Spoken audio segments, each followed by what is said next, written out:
빌립보서 4장 15절 16절 말씀 다 같이 한 목소리로 받들어 읽도록 하겠습니다. 빌립보 사람들아, 너희도 알거니와 복음의 시초에 내가 마게도냐를 떠날 때에 주고받는 내 일에 참여한 교회가 너희 외에 아무도 없었느니라. 데살로니카에 있을 때에도 너희가 한 번뿐 아니라 두 번이나 나의 쓸 것을 보내었도다. 아멘. 우리가 이 말씀을 통해서 사도 바울이 특별히 빌립보 교회를 칭찬하면서 그들에게 감사하는 이유는 바로 사도 바울과 주고받는 일에 참여한 교회가 빌립보 교회밖에 없었다는 거죠. 그래서 이 주고받는다, 그래서 단순히 그냥 일방적으로 받는 관계가 아니라 상호적인 관계, 서로 주고받는 이 관계로 빌립보 교인들은 성장했다는 거죠. 그래서 일방적으로 사도 바울에게 복음의 은혜를 받는 것뿐만 아니라 그들도 또 바울을 위해서 후원하고 또 그것을 통해서 또 다른 실질적으로 또 바울의 선교 사역을 도움으로써 다른 교회를 돕는 그런 일까지 나아가게 된 것입니다. 그래서 우리가 이 하나님 앞에서 하나님의 은혜를 제대로 받기 위해서는 우리가 단순히 받는 자만 돼서는 되지 않고 그 은혜에 응답하면은 우리가 그 받은 것에 대한 감사로 또 그것을 기뻐하면서 주는 자리에까지 나가야 된다. 진정한 믿음의 성장은 바로 이렇게 하나님께 받은 은혜에 감사하면서 드릴 수 있는 그런 자리에 나가야지 우리의 믿음이 성장할 수 있다. 그리고 그것을 통해서 진정한 하나님과의 은혜의 관계 가운데 나아갈 수 있다. 우리가 그렇게 나누었습니다. 그래서 우리가 하나님과의 관계에서도 그 신앙의 성장 단계를 잘 알아야 됩니다.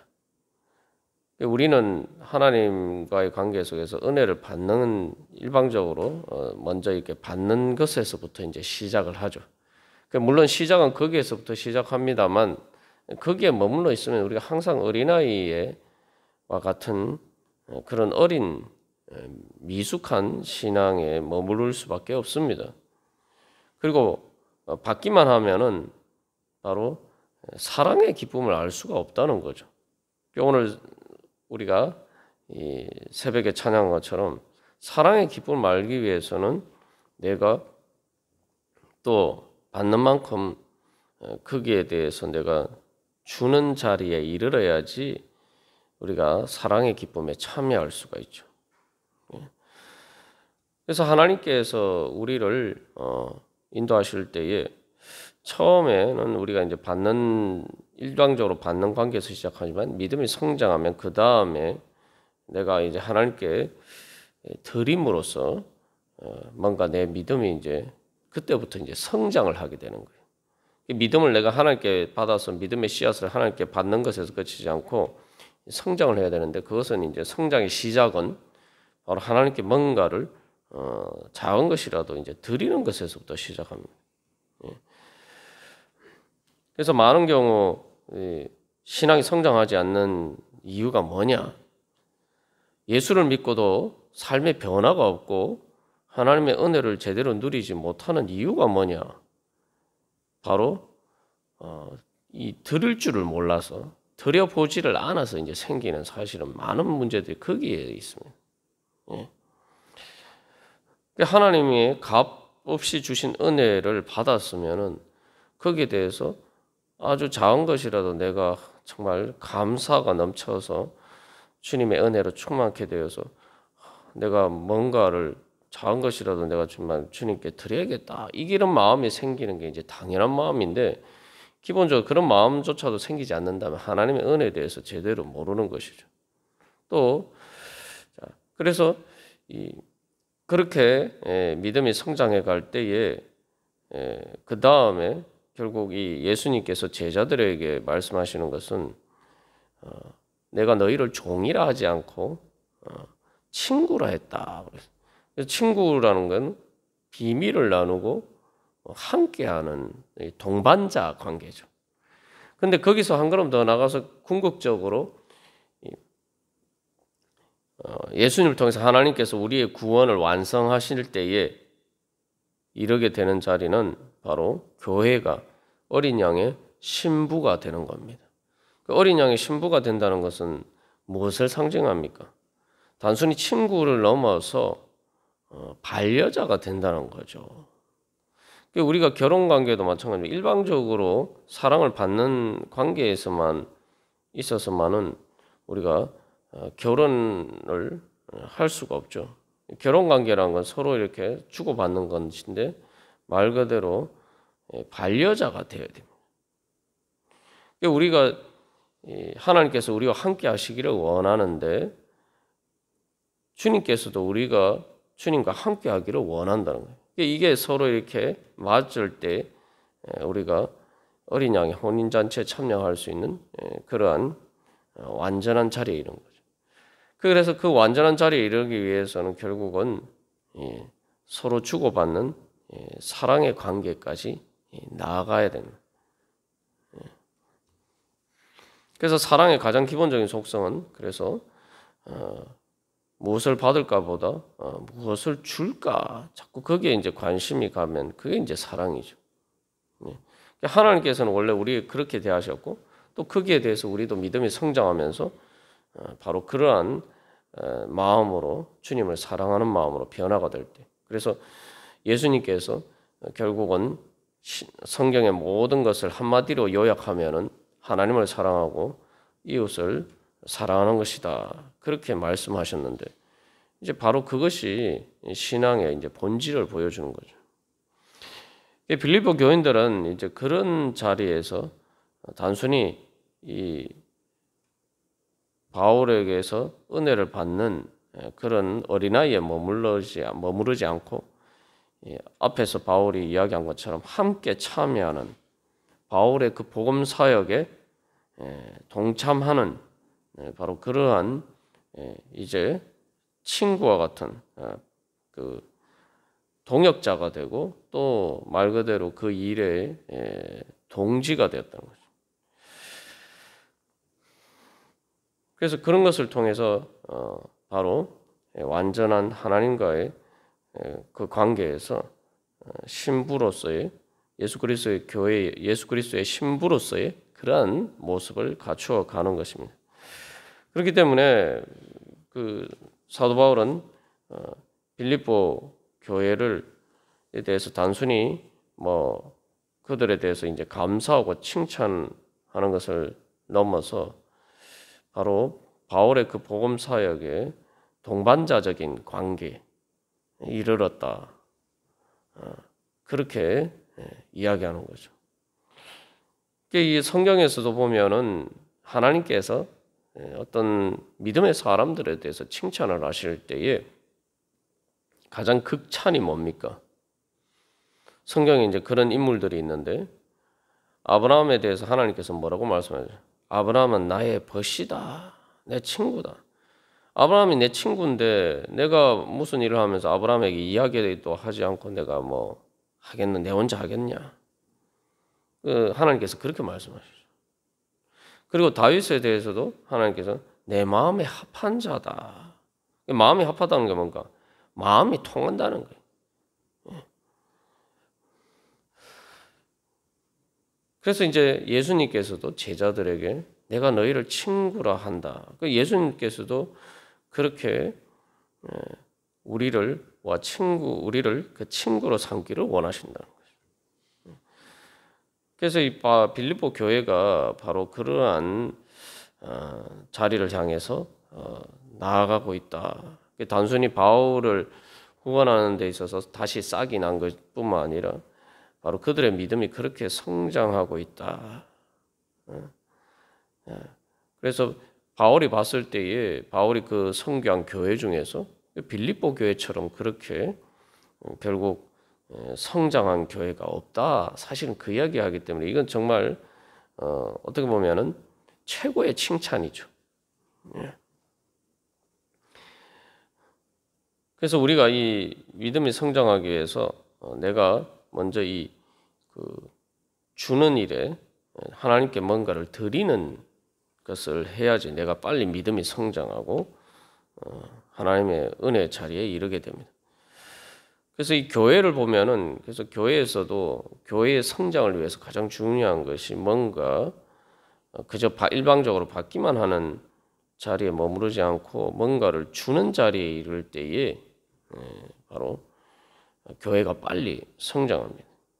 우리가 생각할 때는 힘들고 어려우니까 내가 도움을 받고 받아야 된다. 우리가 이런 것만 생각합니다만 내가 도움을 받아야 되는 그런 자리에서 빨리 벗어나기 위해서는 내가 뭔가를 아주 작은 것이라도 내가 형편이 어렵더라도 내가 주는 훈련을 해야지. 하나님께 드리는 훈련을 해야지. 내가 빨리 그 도움을 받아야만 되는 그런 궁핍한 상황에서 빨리 벗어나는 수가 있다는 것을 우리가 기억을 해야 됩니다. 그래서 이 선교를 할 때에도 가장 중요한 이 성공적인 적적 중에 하나가 자립 정책이 그 대표적인 성공의 사례가 바로 이 한국 교회입니다. 선교사들이 한국 교회 복음을 전할 때에 일방적으로 그저 모든 그 선교 후원을 본국에서 받아서 그냥 이 한국에 일방적으로 베푸는 그런 선교적인 정책을 시행한 것이 아니라 그 가운데에서 한국 교회가 아직 그 연약하고 그게 보일 때부터도 벌써 뭔가 선교를 하고 그래서 일방적으로 도움을 받고 선교를 받기만 한 것이 아니라 선교를 시작하고 또 다른 그 선교 사역을 위해서 또 빌립보 교회가 그렇게 한 것처럼 또 후원하는 그런 일들을 하도록 했단 말이죠. 그렇게 했을 때에 그래서 한국 교회는 초창기부터 아직 한국 교회가 그 세워진 지 얼마 안 됐을 때부터 선교 사역을 시작했고 그래서 오늘날 이제 전 세계에서 미국 다음으로 두 번째로 이 선교 사역에 동참하는 그런 교회가 되었습니다. 그것을 통해서 또 한국 교회는 성장의 가장 중요한 계기가 되었고 그래서 이 세계 교회사에서 선교사에서 말 그대로 이 선교의 기적이라고 일컫는 그러한 은혜의 자리에 이를 수가 있었던 것입니다. 그래서 이 교회도 마찬가지지만 우리 개인도 마찬가지입니다. 그래서 우리가 오늘도 주님 앞에 나아갈 때에 항상 또 우리가 하나님 앞에서 먼저 주는 자리에 서야 되는 이유가 뭐냐? 예수님을 통해서 이미 우리가 모든 것을 다 받았기 때문에 우리가 신앙생활 할 때 우리가 뭐 계속 기도도 하고 하나님께 구합니다만 그 구하는 과정에서 항상 기억해야 할 것은 이미 주님께서 우리에게 모든 은혜를 다 주셨다. 빌립보서 3장에서 바울이 하는 이야기가 그거죠. 이미 그 그리스도께서 안에 내 모든 것이 붙잡혀 있다. 내가 예수님을 통해서 이미 하나님께서 나에게 모든 것을 다 주셨고 그것이 바로 그리스도께 있다. 내 몫이 이미 다 확보되어 있다는 거죠.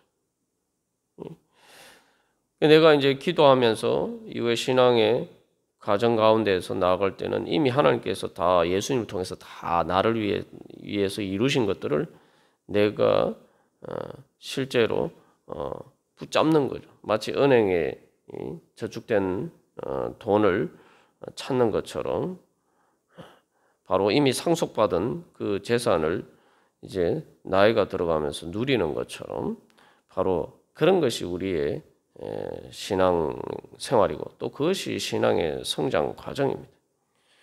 그렇기 때문에 주님께서 이미 우리에게 모든 것을 다 주셨다라고 할 때에 그 다음에 당연히 그 믿음 가운데에서 그러면은 내가 그 하나님의 말할 수 없는 그 무한한 은혜에 대해서 내가 무엇을 드릴까 이렇게 생각을 할 때에 이제 우리가 실제로 그 은혜를 받아 누리게 되는 겁니다. 상속 재산을 물려받아도 그것을 실제로 사용할 수 있으려면 어떻게 되는가? 세상에서도 성년이 되어야 돼요. 미성년자는 아무리 상속 재산을 많이 물려받아도 자기 스스로 그것을 쓸 수가 없습니다. 그 후견인 아래에서 후견인의 동의를 받아야 돼요. 그러나 성년이 되면 이제 그것을 자기 스스로 쓸 수가 있습니다.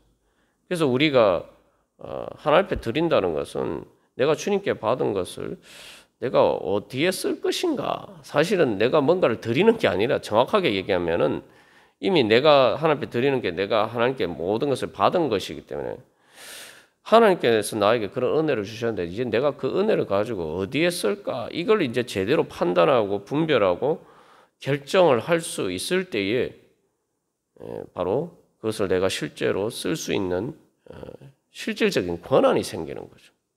상속 재산을 물려받았을 때 이제 미성년자가는 함부로 그렇게 할 수 없는 이유가 뭡니까? 아직 그것들을 제대로 이렇게 그 자기의 물려받은 재산을 제대로 쓸 수 있는 판단 능력이 부족하다. 그래서 이제 미성년자는 그 상속 재산을 물려받아도 법정 후견인의 그 동의를 받도록 되어 있는 거예요. 우리가 신앙이 어리면은 항상 그런 자리에 머물러 있어서 하나님의 은혜를 제대로 누리지 못하는 것입니다. 문제는 이제 내가 주님께 받은 은혜를 내가 어디에 쓸 것인가. 그렇게 나아가는 가운데 이제 단순히 하나님의 은혜를 누리는 것뿐만 아니라 그것을 통해서 진정한 하나님과 친구 관계 그리고 하나님의 동역자, 예수 그리스도의 동역자 그리고 또한 예수 그리스도와 진정한 그 사랑의 깊은 관계로 우리가 나아갈 수가 있을 것입니다. 우리가 오늘도 바로 그러한 믿음으로 성장해가는 그러한 귀한 주일이 되기를 간절히 소망합니다. 다 같이 기도드리시겠습니다.